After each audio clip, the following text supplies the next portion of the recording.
In 2021, scientists drilling into the Siberian permafrost made a discovery that defies science. A creature frozen for 25,000 years came back to life, and not only did it move, it cloned itself instantly. But this isn't fiction, it's real, and it raises one terrifying question. What else is buried beneath the ice, waiting to wake up? 25,000 years ago, Earth looked nothing like it does today. Vast ice sheets blanketed continents. Giant creatures like woolly mammoths and saber-toothed cats roamed the land. And somewhere beneath what is now the frozen wastelands of Siberia, something went to sleep, and just recently, it woke up.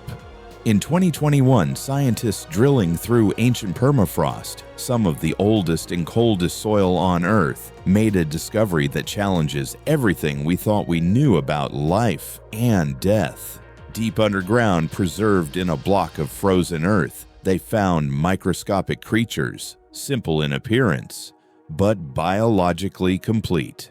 A type of animal no bigger than a grain of dust that had somehow survived the passage of 25 millennia. And here's where it gets strange. Once thawed, they didn't just twitch or react. They came back to life. They started moving. They started cloning themselves. This isn't a science fiction movie. These are real biological organisms, and their resurrection could change the way we think about biology, time, and even space travel. So how is this possible? And more importantly, could humans ever do the same? They were never meant to be famous, microscopic, transparent, and forgotten by time. Bdelloid rotifers have been drifting through freshwater puddles, mosses, and wetlands for hundreds of millions of years. Most people have never even heard of them. And yet, they might be one of the most resilient and enigmatic life forms ever discovered. Measuring just 100 to 500 microns, a single rotifer is smaller than the thickness of a human hair. Viewed under a microscope, they resemble tiny alien machines, soft-bodied animals with strange wheel-like structures spinning rapidly at their heads. These aren't wheels in the mechanical sense, but cilia, tiny hair-like filaments that beat in coordinated waves to create movement and draw in food. But behind that alien appearance lies a surprisingly advanced internal design. Despite their minuscule size, Bdelloid rotifers have a nervous system, a brain, muscles, digestive organs, excretory ducts, and reproductive structures. In other words, they're not simple blobs of cells, they're full, functioning animals. The first recorded observation of a rotifer dates back to 1696, when early naturalists peered through primitive microscopes and were stunned to discover entire animals in a drop of water. And yet, for over 300 years, rotifers were classified as just another curiosity of the microbial world. Strange, yes, but not extraordinary. That assumption didn't last. Over time, researchers began to uncover oddities in their biology. For starters, Bdelloid rotifers reproduce exclusively through parthenogenesis, a form of asexual reproduction where females give birth to genetic clones of themselves, with no males involved. For most animals, this leads to genetic stagnation and, eventually, extinction. But Bdelloids, they've been doing this for tens of millions of years. Successfully. Even stranger, they seem to thrive in harsh conditions, drying out, freezing, and then coming back to life. That raised a chilling possibility. Could these microscopic creatures somehow survive complete biological shutdown? For years, decades, even millennia? In 2021, that question was answered. A sample of permafrost extracted from over 11 feet underground in northeastern Siberia revealed a still intact rotifer. It had been frozen in place for 25,000 years. Scientists gently thawed it, expecting decay, or at most, twitching. But instead, it began to move. It revived, and then it reproduced. A 25,000-year-old organism had not only returned to life, it had cloned itself like nothing had happened. That moment shocked the scientific community. This wasn't some spore or dormant plant seed. It was an animal with a brain and nervous system, and it had survived the passage of time in total stasis. So now, scientists were no longer asking, what is a rotifer? They were asking, how far can life be pushed before it breaks? And could the secrets inside this tiny creature one day change the fate of our own species? How do you cheat death for 25,000 years? The answer lies in a process so rare, so extreme, that only a handful of organisms on Earth are capable of it. It's called cryptobiosis, literally hidden life. Cryptobiosis is not sleep. It's not hibernation. It's something far more radical. When faced with life-threatening conditions, extreme cold, heat, dehydration, radiation, Bdelloid rotifers shut everything down. Their metabolism stops. Their cells dry out. Their DNA coils into tight formations. No heartbeat, no breathing, no movement. They are, for all practical purposes, dead. And yet, they aren't. In this state, rotifers become biologically inert, almost indistinguishable from dust. They can stay like this for weeks, years, or, as the Siberian sample proved, thousands of years. Then, with the simple introduction of water and warmth, something incredible happens. They rehydrate. Their cells reboot. Their organs restart. And they come back to life. This isn't theory. It's been observed repeatedly under the microscope in real time. A rotifer, perfectly preserved in ancient ice, wakes up and begins functioning like it never left. It's like hitting pause on a living organism, then pressing play millennia later. But how do they survive the damage that cold and time would normally inflict on cells? The answer lies in biochemical defense mechanisms so sophisticated they rival any medical technology we have today. For example, as they dehydrate or freeze, rotifers produce protective sugars like trehalose, which form a glass-like shield around their cells, locking structures in place and preventing ice crystal damage. They also upregulate the production of repair enzymes and protective proteins, preparing their bodies for a hostile freeze before it happens. Essentially, they build their own cryogenic armor. This ability puts them in an elite class of extremophiles, organisms that can survive where life shouldn't exist. In laboratory tests, rotifers have endured temperatures as low as -272 degrees Celsius, just 1 degree above absolute zero. High doses of radiation lethal to humans, vacuum conditions mimicking outer space, complete dehydration for decades. Some have even survived boiling water, though not for long. So when scientists thawed that 25,000-year-old rotifer and watched it twitch to life, it wasn't a fluke. It was the result of millions of years of evolutionary preparation. But here's where the mystery deepens. Rotifers aren't the only organisms capable of cryptobiosis, and the ones that can do it might hold secrets that go far beyond simple survival. The question now is, if life can pause itself for millennia, could it travel through time? Could it cross the stars? Reviving after 25,000 years frozen isn't just impressive, it's biologically insane. Because every second of that freeze, damage is building. Ice crystals tear cells apart. DNA degrades. Proteins collapse. In most organisms, that kind of destruction is permanent. But in rotifers, it's just the beginning of the comeback. How? A critical part of their survival toolkit lies in something called chaperone proteins. Chaperones are like molecular bodyguards inside cells. Their mission: to protect and repair. When proteins in the cell start to fall apart due to heat, cold, toxins, radiation, or dehydration, chaperones step in.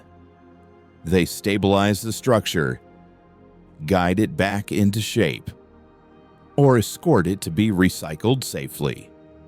Because proteins aren't just raw material, they're machines. Every cell in your body relies on perfectly folded proteins to function, but when proteins misfold, they don't just stop working. They can turn toxic. Clumps of misfolded proteins can clog up cells, cause malfunction, and even trigger cell death. In humans, this kind of cellular chaos is at the heart of neurodegenerative diseases like Alzheimer's, Parkinson's, Huntington's, and certain forms of dementia. But rotifers don't just avoid this chaos. They fight back actively. Their chaperone proteins are produced in higher quantities and appear to be more stable under stress than those found in other animals. Some even seem to remain functional after long periods of cryptobiosis. In simple terms, rotifers don't just survive damage, they're built to reverse it. And here's where things get even more interesting. Scientists believe these mechanisms aren't unique to rotifers. Other extremophiles like tardigrades and certain deep-sea bacteria also rely on enhanced chaperone systems. In fact, some are so robust that researchers have begun to isolate and study their protective proteins for human use. Early experiments have shown promise in using chaperone-like molecules to prolong the shelf life of human cells, reduce protein damage in aging tissues, and even protect organs during transplantation. Imagine a future where a human heart could be stored safely for weeks because its proteins are stabilized the same way as a rotifer's. Imagine therapies that slow or reverse cellular aging, not with futuristic nanobots, but with tools borrowed from ancient microscopic life. This is no longer a question of curiosity. It's a question of application. If nature has already solved the problem of extreme survival, maybe we don't need to reinvent it. We just need to learn from it. But that still doesn't explain one of the most puzzling mysteries of all. Rotifers have survived for millions of years without sex, without males, and with very little genetic variation. How is that even possible? Imagine a species with no males, no mating, no genetic mixing. Just generation after generation of perfect copies. Sounds like science fiction, or a dead end. But Bdelloid rotifers have made it their way of life, and they've been doing it successfully for tens of millions of years. Their secret? A process called parthenogenesis, a natural form of cloning. Instead of producing eggs that require fertilization, female rotifers generate offspring entirely from their own cells. Each daughter is essentially a clone of her mother, carrying the exact same genetic material. This method offers one obvious advantage: speed and independence. A single rotifer landing in a new habitat doesn't need to find a mate. She just starts reproducing, Within hours or days, she can generate an entire colony, rapidly expanding her lineage across moss, mud, or melting ice. But this comes with a price.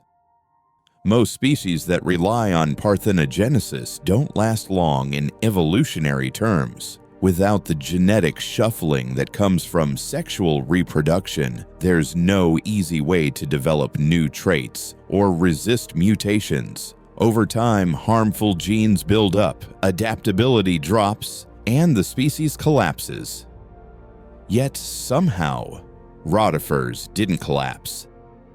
They exploded into over 450 species found across every continent. They inhabit freshwater, saltwater, even the thin films of water in soil and tree bark. And they've done all of this without sex. That's not just rare, that's almost unheard of in the animal kingdom. So what's going on?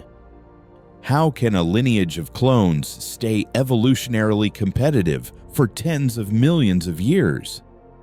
Scientists began to suspect there was more to the story, that rotifers had found a way to inject genetic novelty into their populations without using traditional reproduction, and they were right. Because as it turns out, rotifers are genetic thieves. They don't rely on males to bring in fresh DNA.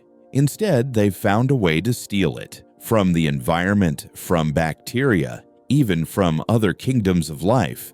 And that takes us into one of the most bizarre and powerful adaptations in all of biology. If you can't evolve the traditional way, just steal the code from someone who already has. That's the strategy Bdelloid rotifers appear to have mastered. In the absence of sexual reproduction, these microscopic creatures have developed an astonishing evolutionary shortcut: horizontal gene transfer. The ability to absorb and integrate foreign DNA from other organisms directly into their own genome. Let's break that down. In most animals, genes are passed vertically from parents to offspring. That's how evolution typically works: slow, generational change.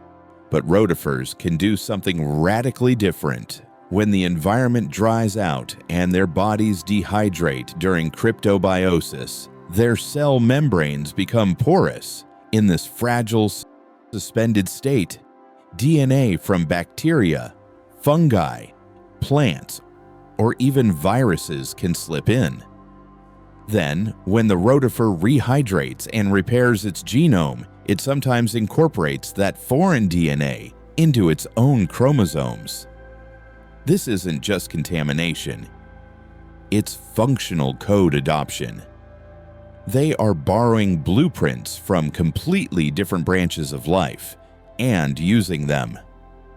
In some Bdelloid rotifers, studies have found that up to 10% of their active genes come from foreign species. Let that sink in.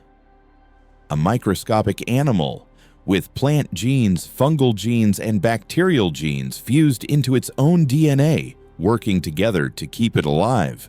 What do they gain from this? Plenty. Genes for breaking down toxins, genes that protect from radiation, genes that help survive desiccation, and even genes that boost DNA repair mechanisms. This could explain how rotifers resist so many environmental extremes. They're not just tough.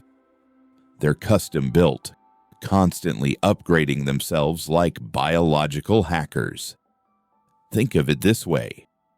While most species evolve slowly, mutating across generations, rotifers are like secret agents raiding rival labs, stealing useful tech, and upgrading their systems in real time. And this isn't theoretical. In lab experiments, researchers have watched Bdelloid rotifers scoop up fluorescent tag DNA fragments from their surroundings, then express those foreign genes in their own cells. It's a shocking glimpse into an alternate evolutionary model, one that's decentralized, opportunistic, and wildly effective.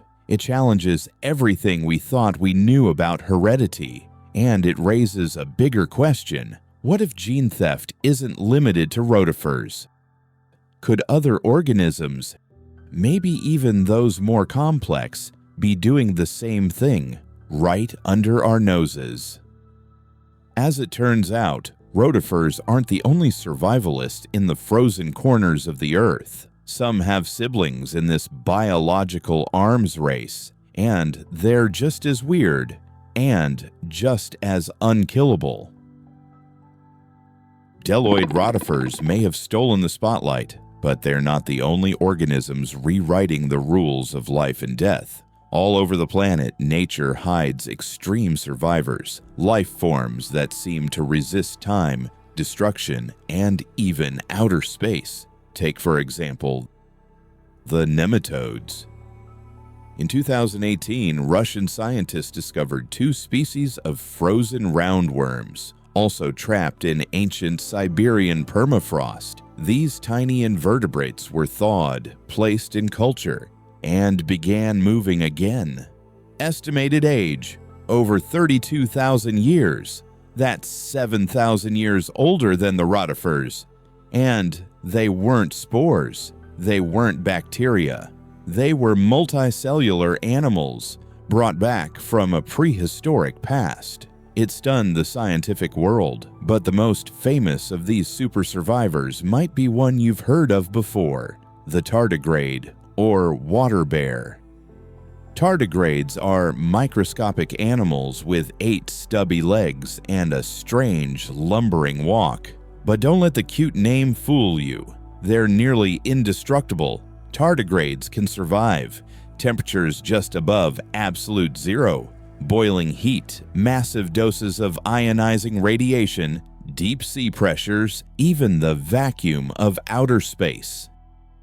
In 2007, the European Space Agency sent tardigrades into low Earth orbit, completely unprotected. They floated in the vacuum of space for 10 days, exposed to cosmic radiation, UV light, and temperatures swinging from minus 270 degrees Celsius to over 100 degrees Celsius. When they were brought back to Earth, many of them revived and reproduced. This wasn't just endurance, it was proof that life can survive beyond Earth. Then there's Antarctic moss, which scientists have regrown after being frozen for 1,500 years, or Silene stenophila, a flowering plant revived from seeds buried in Siberian permafrost for over 30,000 years. Still able to grow, bloom, and reproduce. The pattern is clear: microscopic life, plant life, even simple animals, under the right conditions, can pause for thousands of years. And when revived, they don't just survive. They function. They continue. So what's the limit? Could we, one day, intentionally preserve life for thousands of years? Could organisms frozen today be revived in the far future by scientists, explorers, or someone else entirely? And most chilling of all, what if some already have? We've seen it happen. Rotifers, nematodes, tardigrades, organisms frozen in place for tens of thousands of years, simply wake up, not just alive, but functional, reproducing, continuing where they left off. The question that now haunts scientists is no longer if it can be done, it's whether we can do it too. Right now, cryopreservation is already a medical reality. Sperm, eggs, embryos, even some stem cells are routinely frozen and thawed for clinical use. Human embryos have been born healthy from samples frozen over 25 years ago. In that context, we've already paused small pieces of human life, but freezing an entire organ, or a living human, is an entirely different challenge. The problem? Our tissues contain a lot of water, And when water freezes, it expands, forming sharp ice crystals that shred cell membranes and internal structures. But if rotifers can survive this, why can't we? Scientists believe the answer lies in biochemical preparation. Before entering cryptobiosis, rotifers produce compounds like trehalose, a sugar that replaces water in cells and forms a kind of glassy matrix, preserving delicate structures during freezing. They also produce heat shock proteins, DNA repair enzymes, and specialized chaperone proteins that shield their biology during periods of extreme stress. In recent years, researchers have begun to replicate these compounds, testing them on human cells, tissues, and even small organs. Some cryoprotectants derived from these extremophiles have already improved the viability of frozen organs, especially kidneys and livers. Others are being studied to slow aging, protect against neurodegeneration, and even enhance longevity at the cellular level. But here's where it gets truly wild. Some theoretical models suggest that if we could combine advanced cryoprotectants, genetic editing, and deep metabolic suppression, a human being could one day enter suspended animation. No heartbeat, no brain activity, just molecular stillness, a living pause button. Such technology could revolutionize medicine, allowing trauma victims to be stabilized, organs to be stored indefinitely, cancer therapies to target cells more precisely, and beyond Earth, it could open the door to interstellar travel. Think about it. The nearest potentially habitable exoplanet is over 4 light-years away. Even traveling at 1/10 the speed of light, that's decades in space. No food system, no psychological resilience can last that long. But a ship full of sleeping humans, protected by the biology of ancient rotifers, just might. Still, there's a deeper question. Even if we develop the technology, should we use it? What happens to human identity when time becomes irrelevant? What happens to ethics, to consciousness, when life can be paused and resumed? What does it mean to be alive when death is no longer the boundary? Rotifers don't worry about these things. They simply do what they were built to do: survive. But for us, this is more than biology. It's philosophy. It's the edge of science and soul. And that edge is exactly where the future is being written. Somewhere beneath the ice, something ancient slept, and when it woke up, our understanding of life changed forever. If rotifers can endure 25,000 years in silence, if they can pause time, borrow DNA, and restart life as if nothing happened, then what else is possible? What else is buried beneath the permafrost, waiting? What secrets has evolution hidden in the smallest corners of Earth? Maybe the key to immortality isn't in futuristic technology. Maybe it's already here, frozen, forgotten, and just starting to wake up. What comes next is something no one's ready for. Stick around.